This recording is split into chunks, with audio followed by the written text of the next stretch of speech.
National education policy 2020 जो कि 29 जुलाई 2020 को honourable minister of HRD Shri Ramesh Pokhriyal ji के द्वारा यानी राष्ट्रीय शिक्षा नीति 2020 लाई गई है, जो कि 2022 से लागू होनी है।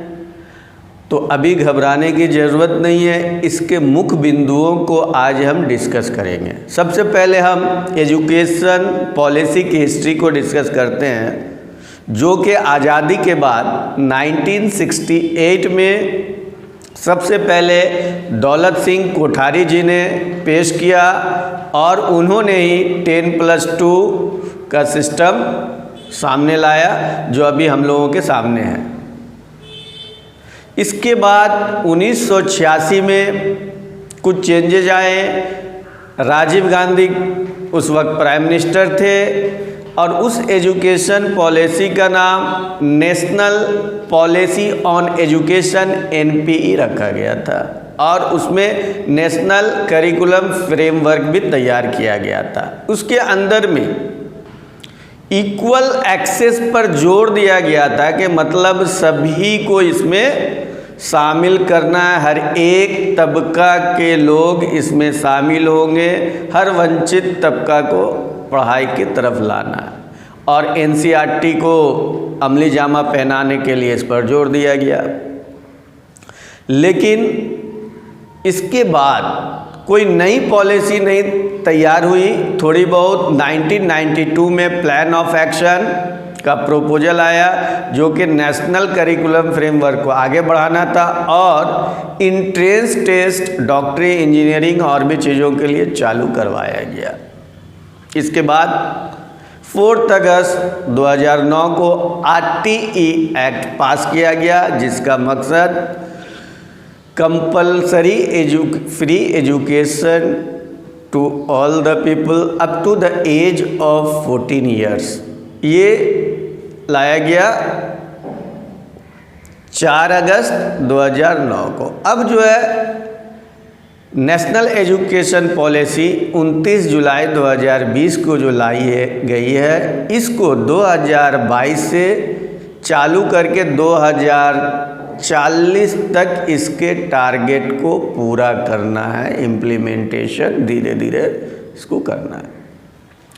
अब हम लोग एक और मुद्दे पर आ जाते हैं कि 10+2 का सिस्टम क्यों ख़त्म हो रहा है। इसके लिए बहुत सारे एजुकेशन के जो तबके, हर एक यूनिवर्सिटी, हर जगह डिस्कस किए गए और 2015 से ही ये काम चालू किया गया।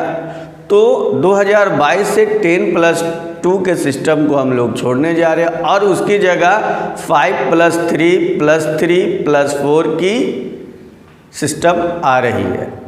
अब इसमें जो असल बात जो सरकार कर रही है या कहने की कोशिश कर रही है, वो experimental learning and critical thinking. मतलब ये कि पहले जो हम रट करके जा करके लिख देते, हमें समझ में आया या नहीं आया और एग्जाम में नंबर मिल गया, वो इससे हटाने की कोशिश की जा रही है, जो कि एक अच्छी दिशा है। इसमें बहुत सारे मॉडल्स, बहुत सारी चीज़ों के जरिए पढ़ाई होगी, विजुअल, ऑडियो, क्लासरूम होंगे। इस पर सरकार को और खर्च करने की भी ज़रूरत है। ये बातें और हम लोग डिस्कस करें, यानी कि जो बातें वो पढ़ रहे हैं उसे विजुअलाइज कर सके, सोच समझ कर पढ़े, क्रिटिकल थिंकिंग पर, रीजन असर्शन की बुनियाद पर क्वेश्चन हो।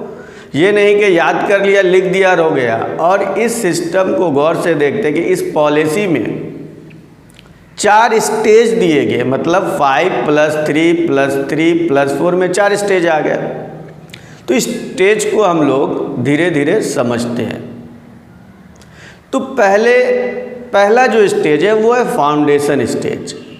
इसके पहले 3 साल को हम लोग ऑलरेडी देखते हैं किंडरगार्टन स्कूल, जो कि प्राइवेट स्कूल में अभी भी सिस्टम चालू है, नर्सरी, LKG, UKG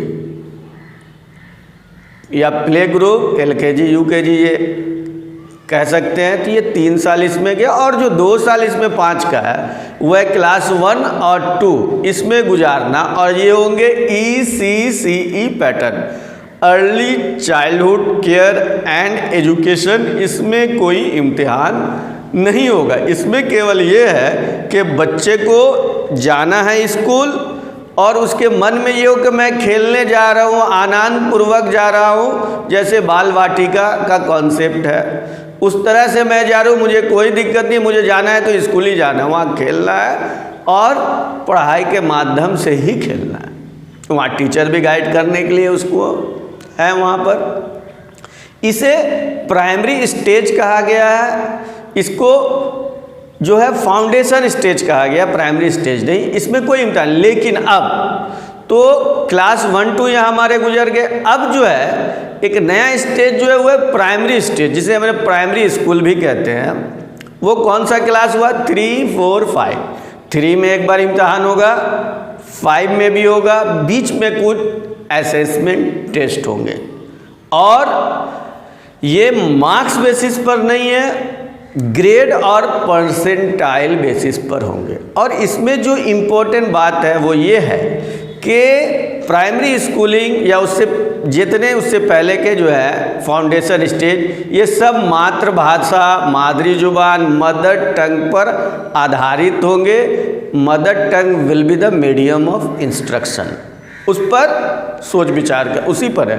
लेकिन ये मैंडेटरी नहीं होगा। अगर कोई साउदर्न स्टेट से आ गया, नॉर्दर्न स्टेट में आप उसको वही भाषा सिखाएं, तो ऐसा नहीं है। लोकल भाषा प्लस जो 3 भाषा वाला पैटर्न है वो रहेगा ही, लेकिन मातृभाषा को मीडियम ऑफ इंस्ट्रक्शन दिया जाएगा। इसमें तमाम बिंदुओं से चाइनीज़ भाषा को अलग कर दिया गया, हटा दिया गया इस तरह से।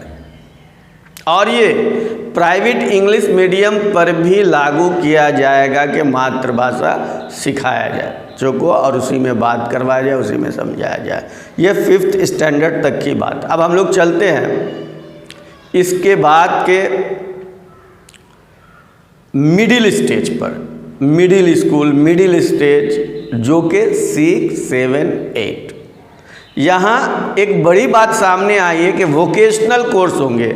अगर किसी को पढ़ाई में मन नहीं लग रहा, कंप्यूटर बनाने में मन है, बढ़ई का काम करने में मन है, एसी बनाने में मन है, पुल बनाने में मन है, तो उसके लिए वो कोर्स भी होंगे, उनका ग्रेड भी होगा, एग्ज़ाम भी होंगे और उनका इंटर्नशिप भी होगा। मतलब कहीं जा कर के वो काम भी करेंगे, उसको कुछ रिम्यूनरेशन भी बोले, इस तरह का प्रावधान इसमें किया गया है। उनके लिए प्रैक्टिकल क्लास भी होंगे और इम्तहान जो यहाँ है वो क्लास 8 में, बाकी छोटे मोटे एग्ज़ाम जो होते हैं जिस तरह से होंगे, लेकिन क्लास 8 में एक एग्ज़ाम यहाँ होगा। अब इस सिस्टम का आखिरी स्टेज जो है वो है सेकेंडरी स्टेज। अब हम लोग 10+2 वाले सिस्टम में जा रहे, ये पूरे को मिक्स करके 4 साल का कर दिया गया, 9 10 11 12। इसके अंदर सेमेस्टर वाइज एग्ज़ाम और क्लासेस हैं। अब बोर्ड एग्ज़ाम भी होंगे, ऐसा नहीं है कि नहीं है। साइंस, आर्ट्स, कॉमर्स की कोई कैद नहीं है। आपको जो सब्जेक्ट अच्छा लगता हो, जिसमें आपको ऐसा है कि किसी को मैथ पसंद है और हिस्ट्री पसंद है, लेकिन साइंस जब पढ़ने गया तो पता चला कि उसको हिस्ट्री ले नहीं सकते, तो क्या होता है, उसका मन छोटा हो जाता है। चलो भाई जो मिला है। अब किसी को फिजिक्स में रुचि नहीं है लेकिन बायोलॉजी में रुचि है और ज्योग्राफी में रुचि है, तो वो कॉम्बिनेशन लेना चाहते। तो ये कोई कैद नहीं होगा, जिसका जो मन चाहे वो ले सकते हैं। ऐसा करिकुलम फ्रेमवर्क किया जा रहा है।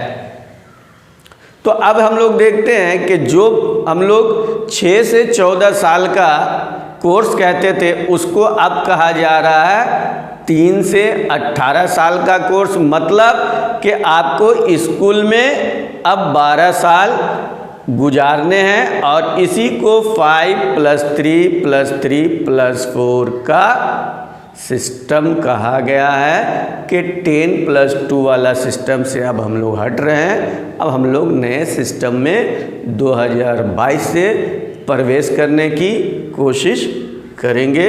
ये स्टेट गवर्नमेंट और सेंट्रल गवर्नमेंट के सहयोग से होगा, क्योंकि एजुकेशन का जो सिस्टम है वो अभी भी कॉन्करेंट लिस्ट में जो स्टेट और सेंट्रल गवर्नमेंट दोनों का ही सब्जेक्ट है।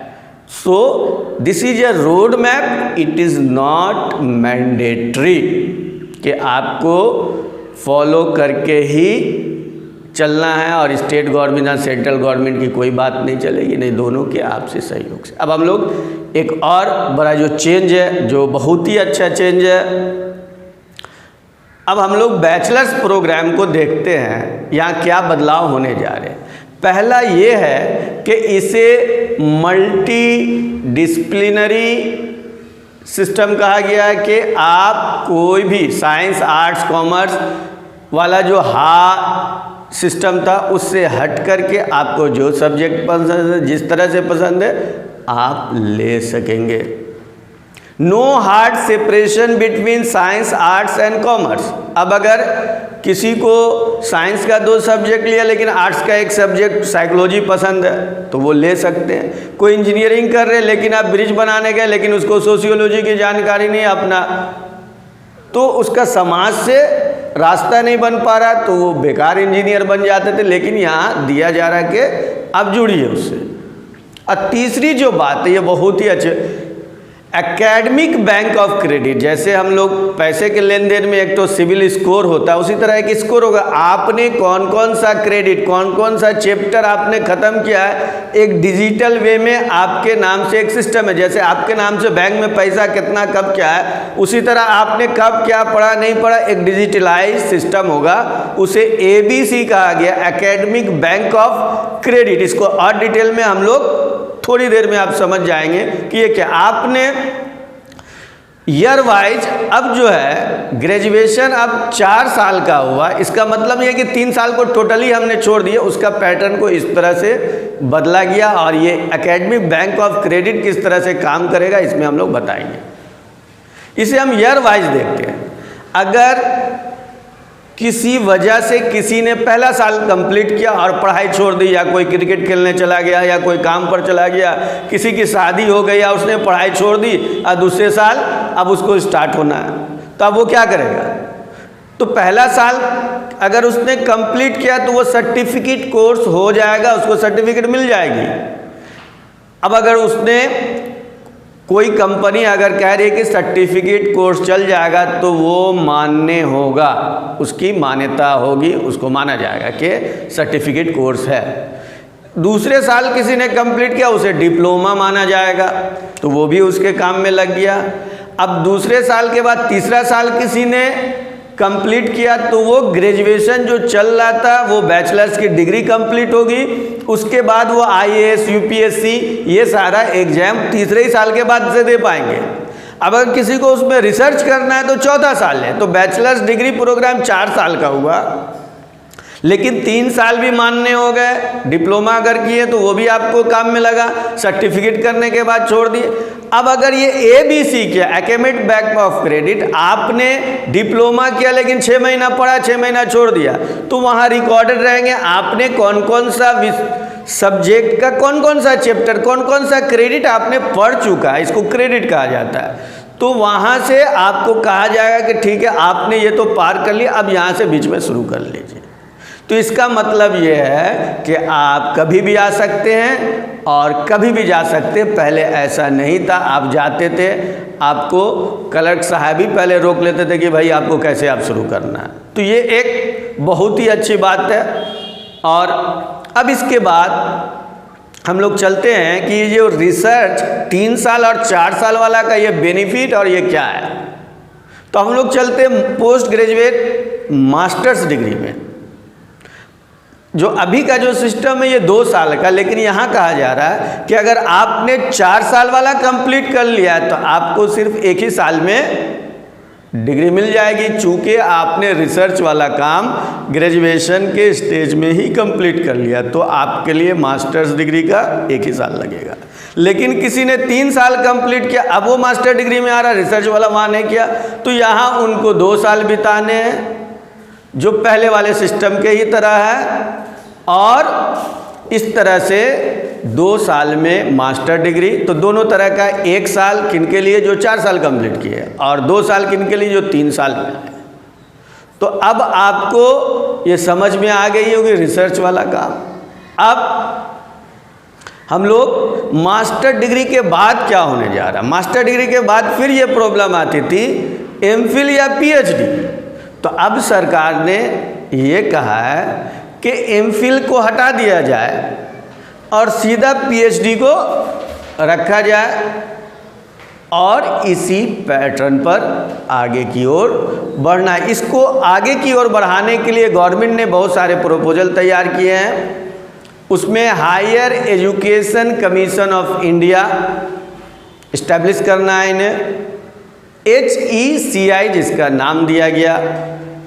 और सरकार ये चाहती है कि अभी जीडीपी का 3 या 4% ही एजुकेशन पर खर्च होता है, लेकिन अब 6% ऑफ जीडीपी एजुकेशन पर खर्च करना है। और एक जो बात है वो है बाहर से आने वाली टॉप 100 यूनिवर्सिटीज़ को हिंदुस्तान में आने की इजाज़त होगी, वो अपना हर कुछ कर सकेंगे और उनसे जो बेनिफिट मिलेगा वो एक एक्सपोजर के रूप में हिंदुस्तान के टीचर, प्रोफेसर, स्टूडेंट सभी लोग उनसे कुछ ले पाएंगे या वो इनका कुछ ले पाएंगे, दोनों में आदान प्रदान हो सकेगा। तो इस तरह से हम देख रहे हैं कि ये रोड मैप जो है वो 2040 तक 2040 तक के लिए किया गया है और 2022 से इसकी रूपरेखा असल समझ में आएगी। और HRD मंत्रालय जो ह्यूमन रिसोर्स डेवलपमेंट मिनिस्ट्री को भी बदलने का काम किया गया, वो सिर्फ मिनिस्ट्री ऑफ एजुकेशन शिक्षा मंत्रालय होगा। अब अगर ये चैनल आपको अच्छा लगता हो तो ज़रूर लाइक और सब्सक्राइब करें और बेल आइकन को भी प्रेस करें ताकि जो अपडेट एजुकेशन से रिलेटेड आए वो आप तक हम पहुंचा सकें। धन्यवाद।